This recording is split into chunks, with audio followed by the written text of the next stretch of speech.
Here's the 30-second lesson on what legends know. Never practice nunchucks in a crowded room. Never eat chole before a road trip. Always take your shirt off before you iron it. Don't take a call near a swimming pool. And don't forget, saving is not investing.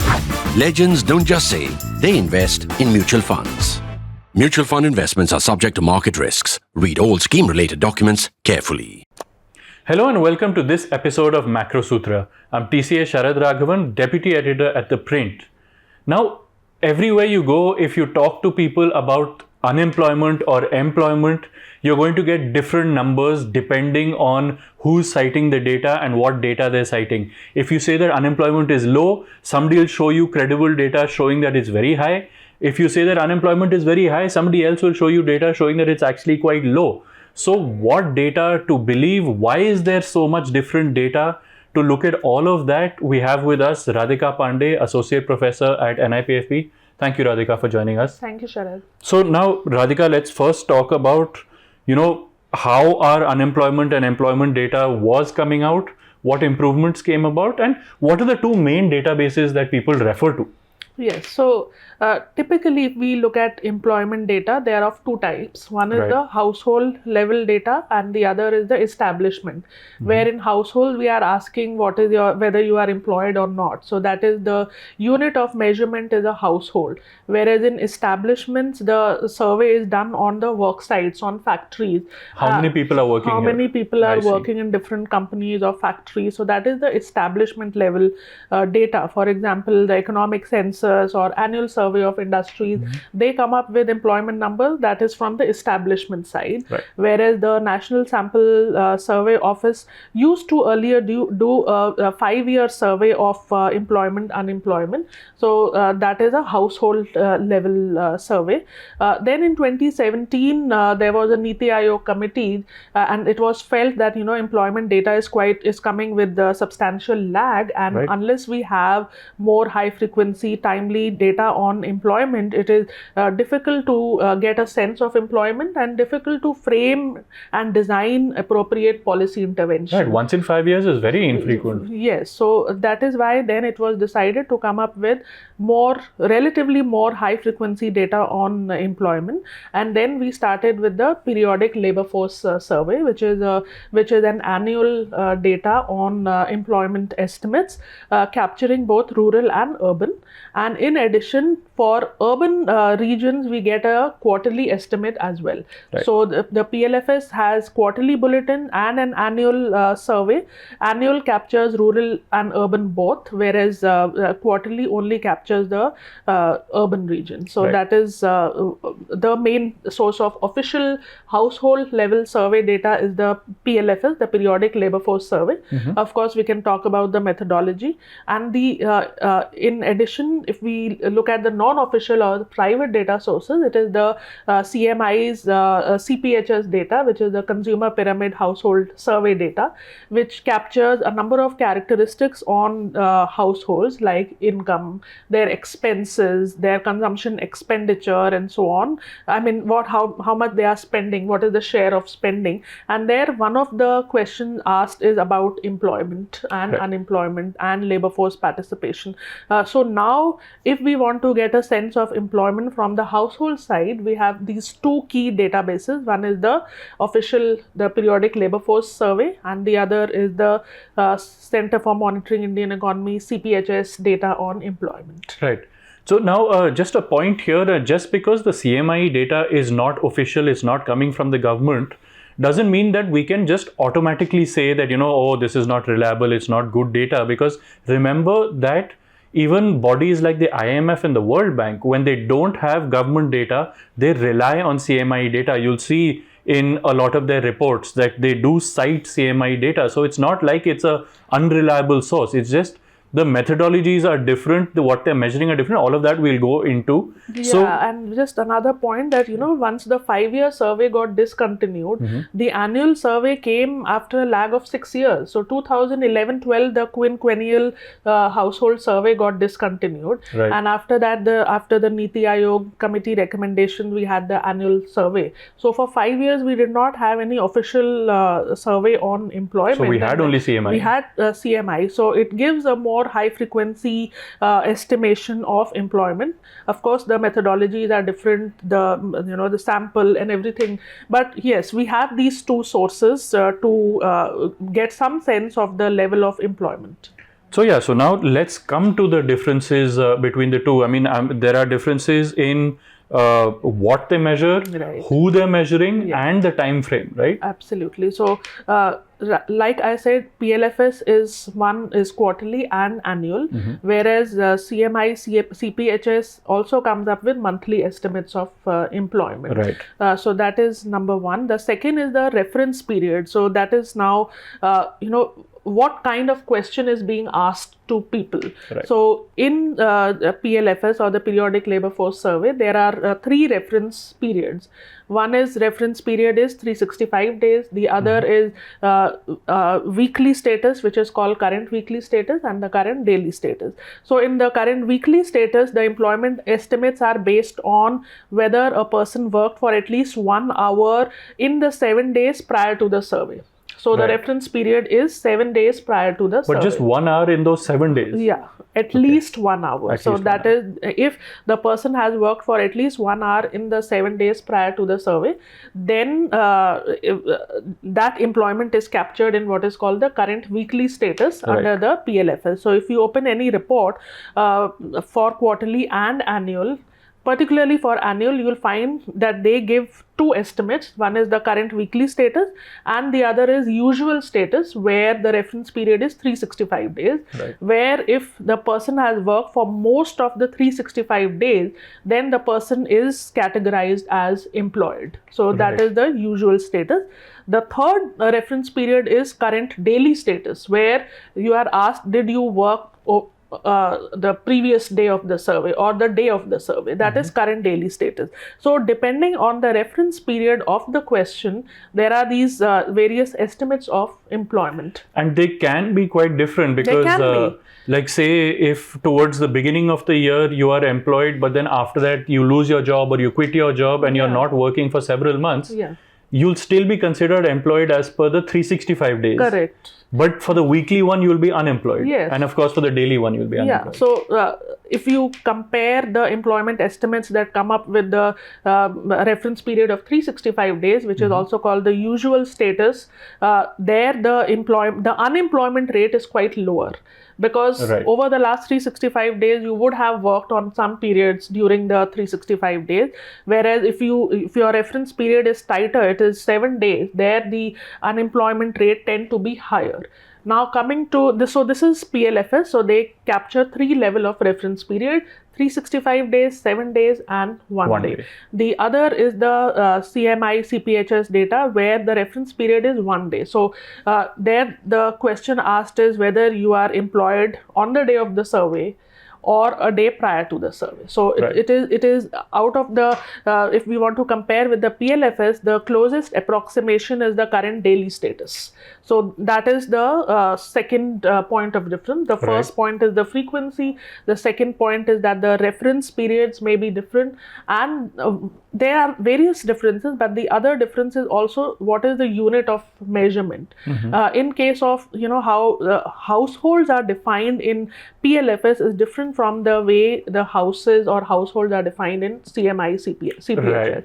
In household, it is a group of persons. Household is defined as a group of persons Okay. living under a common roof and using a common kitchen. So that is the household. It's a group Right. of persons. Right. Whereas in CMI, CPHS, the unit is the house.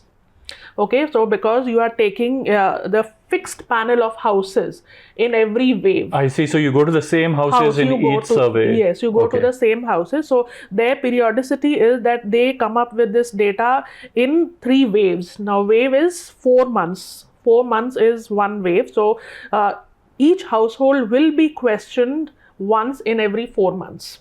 Okay. So there the unit of measurement is house. It may well be that the people living in that house would have changed, but that is reported. But there is this subtle difference between household and house, where in the PLFS it is the group of persons which is more important, whereas it is the fixed. So there it is a fixed panel of houses that are being interviewed. Whoever's living there. Yes, fixed panel of houses. Whereas in PLFS, it's not the fixed panel of houses that are being interviewed. So those are some of the key differences in the methodologies, which could yield different estimates of employment. Well, even just within the government data itself, there'll be different estimates of employment. Absolutely, depending on the frequency of the reference period, there would be difference. The average level of employment would be different, and so it's not easy to say whether this measure is perfect or this measure. It's useful to look at all measures to get a sense, and not just looking at the headline numbers of unemployment rate or labor force participation rate, but also delve deeper. State-wise data we get the categories of employment, whether it is regular wage or casual labor or self-employed. So all those things are very useful to examine, not just the headline numbers. Of course. And but now if you look at just the 1 day period for both of them, are those numbers similar or are those also quite different? So if we look at the reports, the annual numbers are reported for not the daily thing. It's reported for either the current weekly status or the usual status. 365. So the best way of simply comparing is to look at the current weekly status of the PLFS and compare with the CMI CPHS, which is daily. Even though this is daily. Yeah. That's the best. Okay. That's the best we can do looking at the reports. Otherwise, we need to go into unit level data and delve deeper. But from the reports, this is the best that we can look at. Okay. So now what does the government PLFS data say about employment and labor force participation, the latest data that we have? So firstly, what is labor force participation rate? It is the share of labor force in the population. Mm-hmm. Population meaning 15 years and above or all age groups. Again, the PLFS reports both based on whatever is your base, whether you are taking 15 years or above or the entire population. Right. Now, what is labor force? Labor force is the people who are employed and people who are unemployed, but they are looking for work and are willing to work. Right. So that is your labor force participation rate. Now, if we look at this labor force participation rate through the lens of the NSSO's PLFS data, we see that there has been a consistent improvement. The labor force participation rate has increased over time. If we look at from 17-18, from which the data is available, till in fact, yesterday the quarterly bulletin came up for the labor force for the urban employment. So we see that there is a consistent improvement in the labor force participation rate, both for overall for male as well as female. Whereas if we look at the CMI CPHS, we don't get a consistent improvement. Okay. There were periods, for example, during COVID, the labor force participation rate declined, whereas that is not the thing that we see in the official PLFS survey. Okay. The most contrasting is the female labor force participation rate. Mm-hmm. There, the magnitude are starkly different for PLFS as well as for CMI CPHS. So while the male labor force participation rate and unemployment rate are still comparable, there is the difference is there. There is variation, but not that stark. Whereas for female labor force participation rate, it is quite stark if we look at the official numbers and the CMI CPHS. Right. And now when we say the labor force participation rate, do we have further data on whether the bulk of these are people who are looking for work or people who have actually found a job? That is when we look at the worker population ratio and the unemployment rate. Right. So labor force will tell you whether you are employed and whether you are willing and looking for work. So that is labor force, whether you are actually in the labor force or not. Because there were these concerns that even labor force is shrinking, because if you don't get adequate opportunities, you step out of the labor force itself. So the first step is to look at the labor force participation rate and then look at worker population ratio, which is your share of employed persons, and then look at the unemployment rate and so on. So coming to the unemployment rate, because I mean, of course, it's the most interesting number Right. in all of these.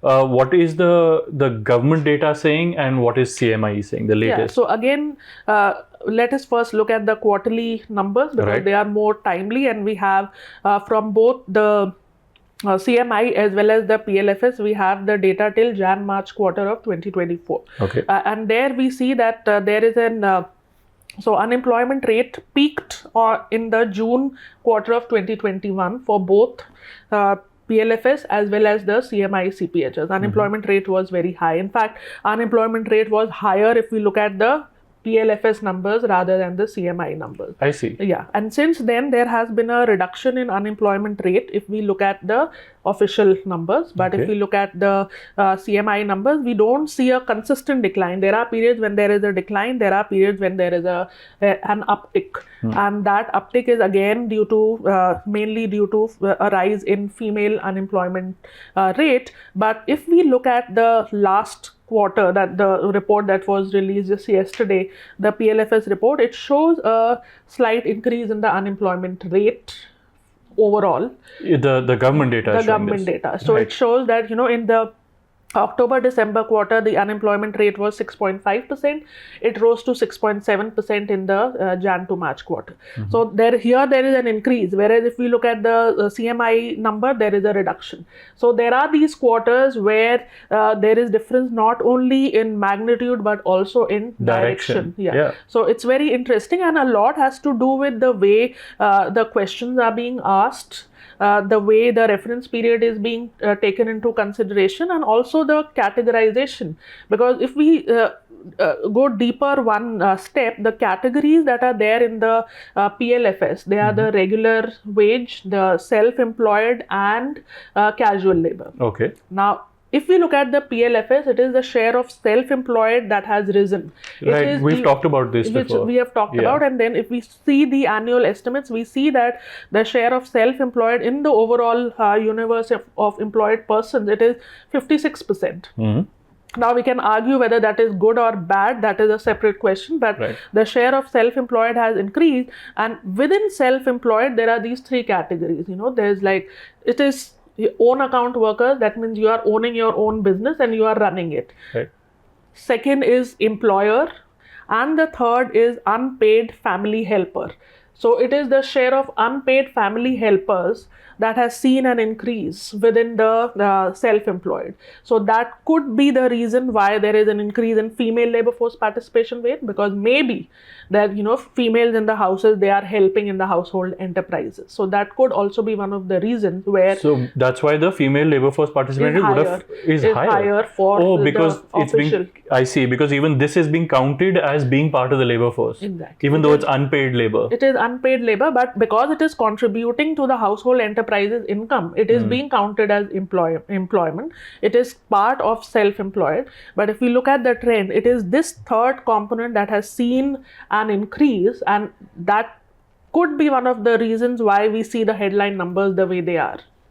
I see. So now for all of us, is it that both the databases are correct, or can we conclusively say that one is better than the other?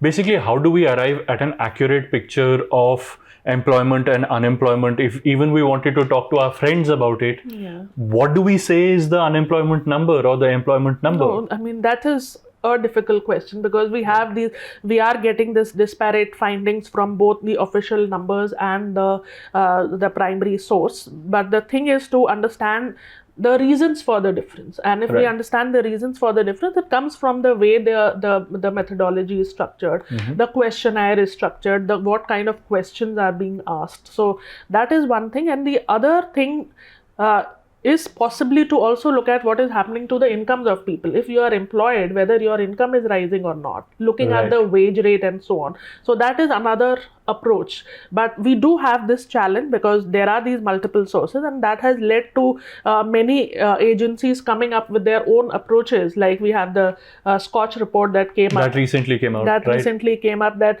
is not doing any kind of survey, but is trying to estimate the employment generation due to credit interventions and due to government scheme. So if you are getting a Mudra Yojana loan, then that is helping you to get some employment. So that is being extrapolated to get a sense of employment. So they say that if you get a loan of rupees 85,000, that will help in generating one employment. So there are these assumptions, but they do help in at least providing a sense of the composition and the evolving pattern of employment in the country. So Pradhan Mantri Awas Yojana, there are some assumptions that for creating one house, how many person days or years are required, and based on that, and you have the data on number of houses constructed, that can give you some sense of employment generated. Right. But that is again whether that it is not a regular salaried job, it may be a fractional employment, it may be self-employed. So that is another value judgment, whether if there is an increase in such kind of employment, it is good or bad. But yes, employment generation is happening through these government schemes, as is reported in the Scotch study. Right. So now we have a question from Sankalp, which is that what is the long-term average unemployment for India? Where do we stand vis-a-vis this long-term average currently? And he asks, why is the US below its own long-term average, despite both the US and India being the only two economies that have been resilient and growth producing during this post-COVID period? So again, when we say long-term average, we can compute through PLFS or through CMI, CPHS. Right. Within PLFS, we can compute either through, even if we look at annual, we can do either through the current weekly status, which is taking the reference period of last 7 days, right, or looking at usual status, which is looking at a reference period of 365 days. So if we look at the usual status, which is looking at a reference period of 365 days, whether you were employed over a maximum period of time in the last 365 days, then the average unemployment rate has been 4.1%.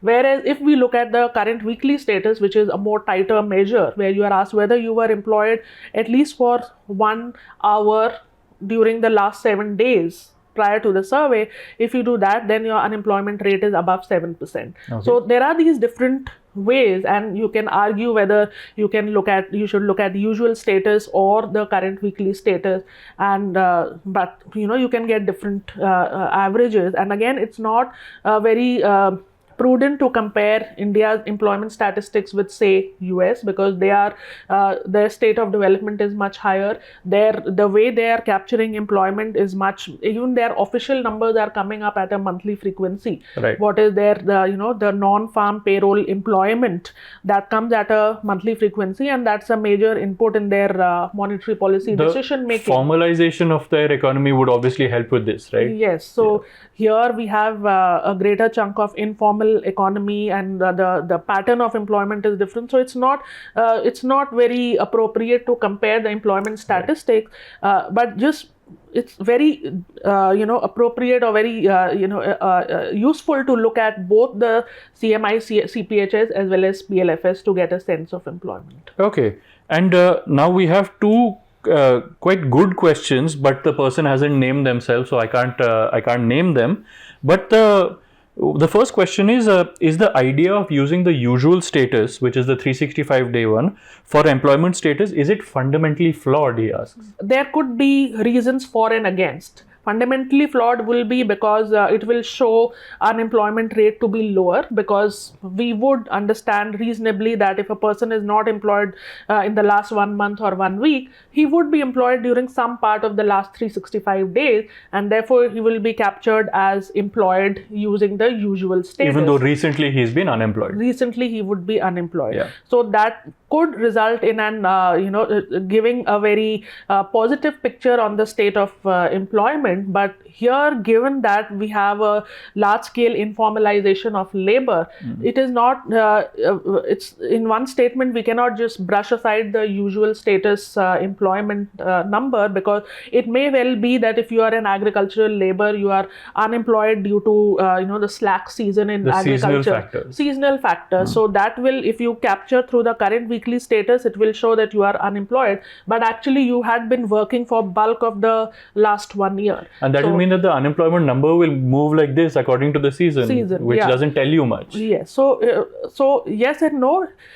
You need to look at both the numbers to get a sense, because had that been the case that, in our country there is more of formal employment, then it would have been more appropriate to maybe look at current daily status or current weekly status. But given this state, we cannot just dispense away with the usual status employment metric. Another example is during the COVID time, we saw that it may well be that a person was employed from, say, May of 2019 till February of 2020, and then during COVID he was rendered unemployed.